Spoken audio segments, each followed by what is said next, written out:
Kali ini gue mau cerita tentang kisah horor yang dialami oleh seseorang, sebut saja namanya Ani. Begini kisahnya. Kejadian ini terjadi di sebuah rumah di kota Bogor. Rumah kosong milik temannya Ani, tempat Ani tinggal sementara waktu.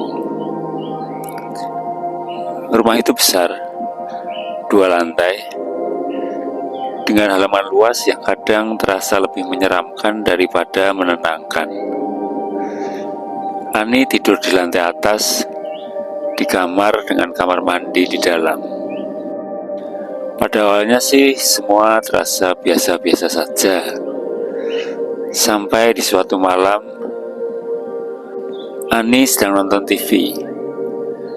Lampu kamar sudah dimatikan, hanya lampu kamar mandi yang masih tetap menyala. Pintu kamar mandi terbuat dari kaca buram, jadi siluet apapun di dalamnya akan terlihat samar. Ani duduk di kasur, santai menikmati acara, sampai tanpa sengaja mata Ani menangkap sesuatu di pantulan layar TV. Di dalam kamar mandi ada sesosok bayangan. Sosok itu tidak berdiri tegak, setengah jongkok, diam dan tidak bergerak. Jantung Ani langsung berhenti berdetak sejenak. Keringat dingin mulai mengalir di pelipis. Rasanya ingin menoleh langsung, tapi Ani takut. Takut kalau bayangan itu sadar melihatnya. Ani tahu pasti, Ani sendirian di rumah itu. Lalu, siapa yang ada di kamar mandi itu? Bibir Ani gemetar berusaha membaca semua surat Al-Quran yang Ani hafal, meski tersendat-sendat. Air mata Ani jatuh tanpa bisa ditahan. Ani tidak berani bergerak, tidak berani menatap langsung ke kamar mandi.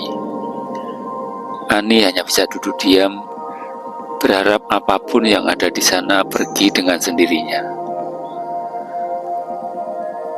Tanda-tanda yang Ani abaikan, sebenarnya rumah itu sudah memberi tanda-tanda aneh sejak awal Ani tinggal.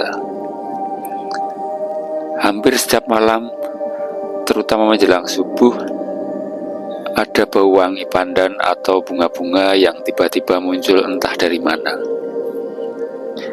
Ani pikir mungkin cuma perasaan Ani saja, jadi Ani abaikan.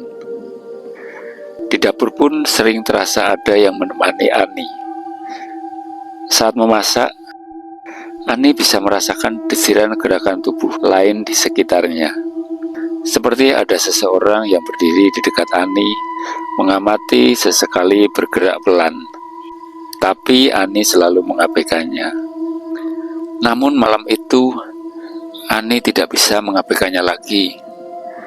Bayangan di kamar mandi itu bukan sekedar perasaan, itu terlihat sangat nyata. Keesok malamnya, Ani tidak ingin kejadian itu terulang lagi. Ani sholat dengan khusyuk, lalu membaca surat Yasin sambil menangis sesenggukan. Dalam hati Ani meminta maaf dan meminta izin tinggal di rumah itu. Ani sadar, mungkin Ani yang tidak sopan.